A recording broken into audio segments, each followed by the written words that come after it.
Tell me why you fly so high. You know I'd never clip your wings. I just wanna hear you sing, hear you sing. Ooh, ooh, ooh. Hear you sing. Ooh, ooh, ooh, ooh.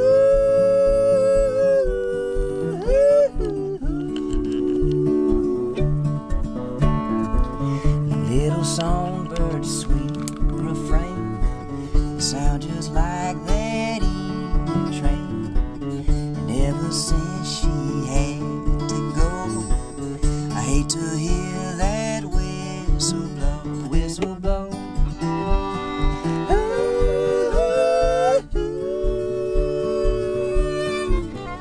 Whistle blow.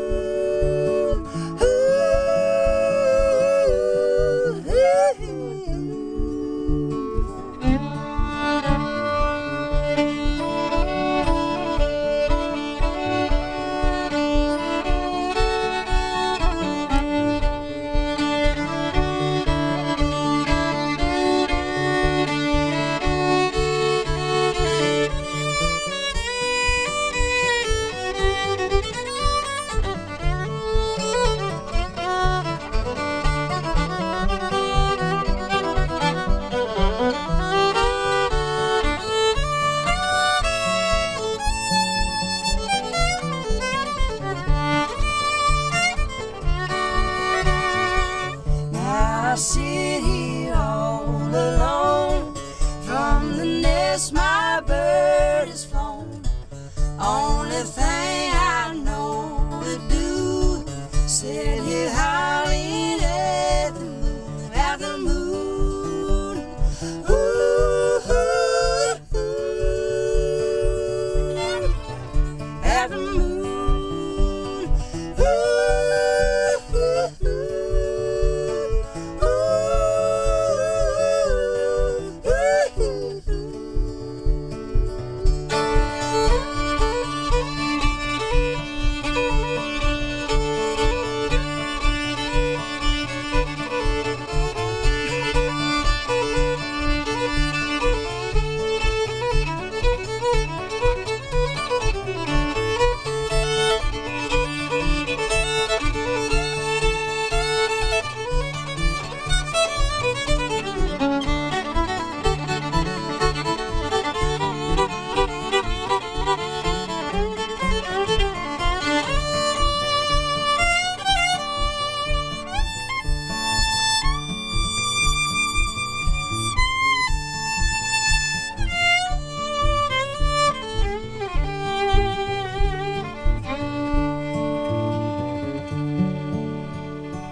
Live in the KPFT studios, sounding a lot like your old man's band. That kind of had a little Uncle Walt's band in there. A little bit, yeah. Now, if people don't know, your dad, of course, was Champ Hood. He was in Uncle Walt's band and did a lot of songwriter showcases and things around the state. That's right. And he was in Tony Price's band for a while. And as a matter of fact, you used to get up on stage with your cousin Marshall and play with Tony when you were 12, I think you were saying. 12 and 13, yeah.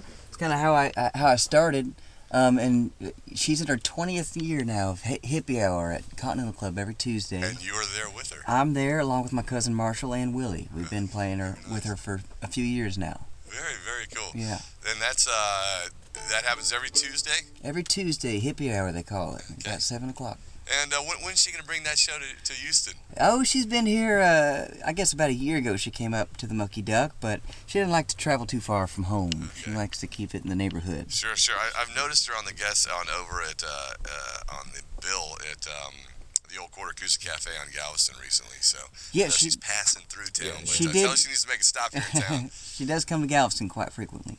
You of course, we're in the South Austin Jug Band, and I think I was telling you off air that a couple guys from Milk Drive were here last week. I think that you guys kind of left, and they finished up the band before it.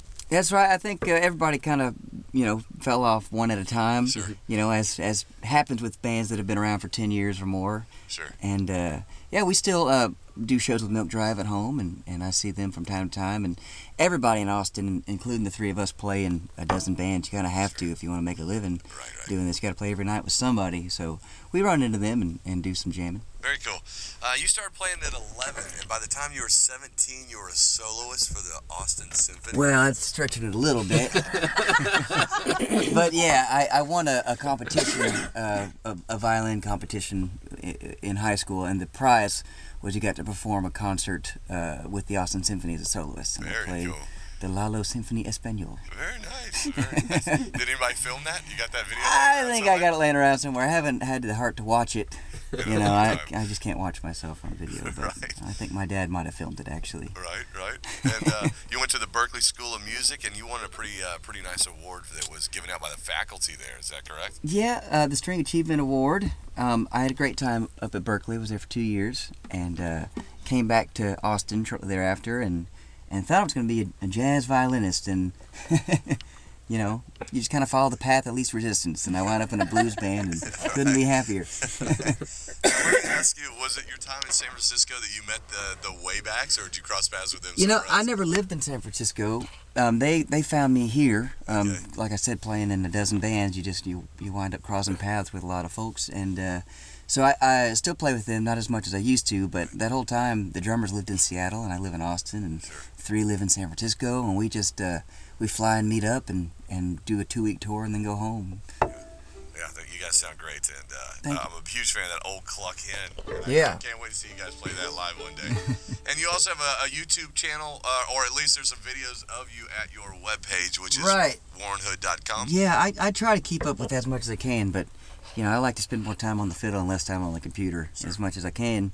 So I know there's YouTube clips out there of us, but I'm not sure if I've approved them all. Right. Sometimes people just pull out their cell phone and start filming. I gave up a long time ago on trying to police that stuff and just, So there's some good stuff and stuff that some stuff that I'd rather not be up there, but what are you going to do? There you go. Show up tonight to make sure you get the real show. Real show. And that happens at 7:30 I do actually tonight. encourage people to film and put it up there, my show. I think that's free promotion and it can't hurt. There you go. Unless you just suck that night. That's right. Which never happens. It happens. Warren Hood live in the KPFT studio. We will not suck tonight. And we will not tonight. What are you guys going to play for us next? We're going to do another song that I wrote with Willie, except we wrote this one for Emily. She sings it on the album that'll be out in May. And it's a pretty rocking track on the record, but we're going to recreate that best we can with a mandolin and a guitar. Nice. Called Where Have You Gone? 1, 2, 3, 4.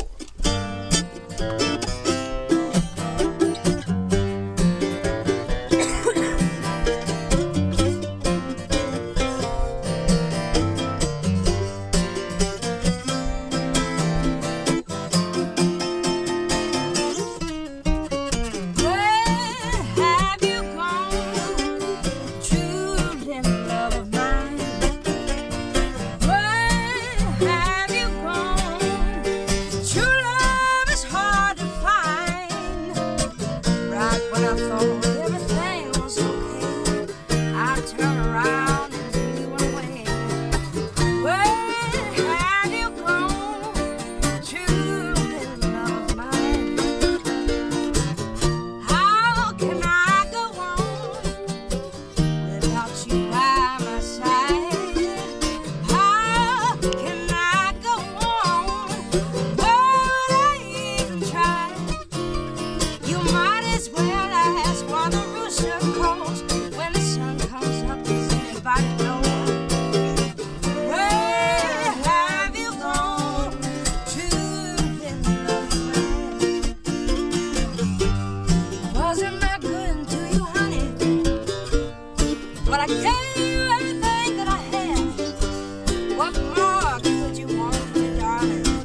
Very nice. Warren Hood in the goods with Emily Gimble and Willie Pipkin. Of course, the full band will be on stage bringing you the